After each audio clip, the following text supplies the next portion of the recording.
1-0 today, really good performance. What did you make of the team today? That was arguably the perfect away performance. I thought we showed grit, determination, courage, heart, all of the things that are so cliche, but we knew we'd have to show it. I think from the outside, looking in onto the pitch, it doesn't look too bad. It's absolutely horrendous. It's really bad. I think if you put Hampton on a better pitch as well, they're looking even better side. But we chose to go more direct today, hence why I played myself at the back as like a quarterback. But it's just a decision that I made, having watched Hampton in the last couple of weeks. I've watched the games and they press really well, so I wanted to take the press out of the game, and that's what we chose to go with, and I think it worked in the end. There was moments where we were under pressure. There was moments where they were under pressure.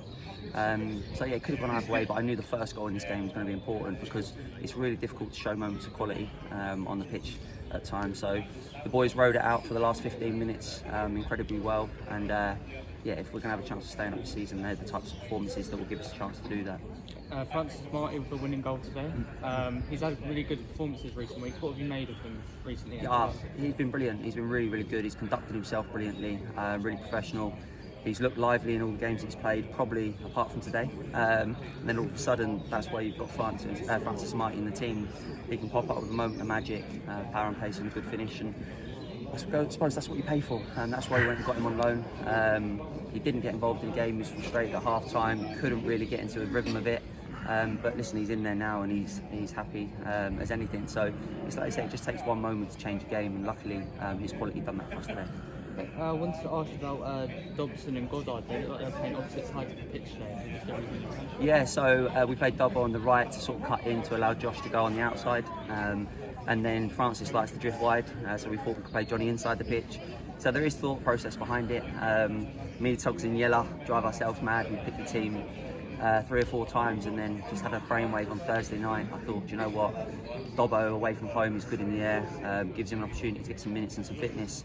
And listen, I thought we did really well, especially at the beginning of the second half. We put some great balls into the box. But yeah, no, listen, I'm just delighted. I know that it doesn't mean anything because there's still 2.5 months of the season left or whatever it is, but it's a massive step in the right direction today with the results in the league. So it's all we could have done is won 3 points today. We've managed to achieve it, and now on to Monday. Clean sheet for the Slough defence with Will Dennis making a few outstanding saves today. Yeah, absolutely incredible at times. He made one in the first half that was wobbling around all over the place, and then the free kick in the second half, I was winding him up. He actually saved it with his wrong hand. So unbelievable save. He's been brilliant, just gives us that assurance at the back. His handling was great. In the last couple of minutes, I thought he got fouled when he dropped one, but apart from that, he came for 3 or 4 in the second half, just solid. He's been really good since he's come in the door. I suppose that's what you expect when you get a young Premier League keeper, but just so grounded, so down to earth, humble, wants to do well for us, as well for himself. And I think that's a credit to himself, because sometimes you can get loanees that join the club, they can play in a selfish manner, but he's certainly sort of taken like a duck to water, and he's been a really good addition so far. Today marks 200 appearances for Josh Jackman. What have you made of his time? Everyone loves him. That's all you can say about Josh. He's a minimum of a 7 out of 10 every week. Can probably go to a 9 sometimes. Trying to think if he's had about a 10 out of 10, but Mr. Consistent, never lets you down. At training every week, he leads the boys superbly well as captain. 200 games for this club is special. I don't know what I'm on at the moment, but I've enjoyed every single one of them. It's like you say, the moments at the end there when you come over and celebrate, the away support that we get from this club is outstanding, literally phenomenal. I could use so many words to describe them, but it's like I say, Josh just epitomises, I think, Slough Town, loyal. And then even today, he's sort of playing right wing back, he's getting up and down, he's doing extra work, and we're lucky to have him. So 7 unbeaten games now for Slough, also a huge win against relegation candidates, Hampton and Richmond. How big of a win is this for Slough? I'll be honest with you, I forgot that it was 7 unbeaten. I looked at today, that's what I was looking at. I just had so much sort of nervous energy this morning, thinking that they could go 1 point behind us, and that would have been a real kick in the teeth.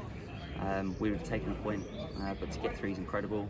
The results are obviously good around us as well, but listen, there's so many points left to play for. I think, was it 51 points or something left? So much can happen, but we've given ourselves a fighting chance from where we were middle of December. We were sort of stuck in a rut, didn't look like we were sort of going to energise ourselves and find a way to get out of it. But 7 unbeaten in this league is no mean feat. It's incredible work from all the boys, the staff. You could go for everyone, the people behind the scenes, and then the people that stood in the stand here today. It is a collective, it's about all of us. I'm the lucky one that gets to do the interview, but I wish I could have the other sort of 20 people that are in the change room with me, because it is a joint effort, and I hope everyone's aware of that. So we've got Chelmsford away on Monday night.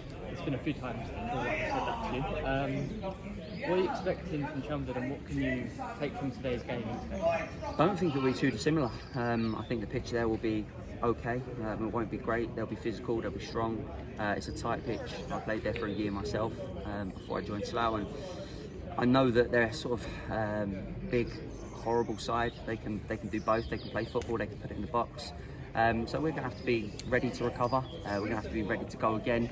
But we've got a group in there that are professional. Even though they're semi-professional players, they will treat themselves right between now and Monday, because they know how big a game it is. We want to keep our unbeaten run going. Getting 3 points on in today's game gives us a chance to go there and maybe nick a point. And 4 points from these 2 games away from home would be a massive achievement. So yeah, it kind of takes the pressure off, but we're not going there thinking that it's a Chelmsford win. People will look at it and say they expect us to lose. No problem. I have no issues with that. I kind of like being the underdog. I think we were the underdog today coming here, but yeah, listen, they're full of surprises, those boys, and over the last 7 games it's been good surprises, so long may that continue. Scott, thank you. Thank you very much, guys, appreciate it.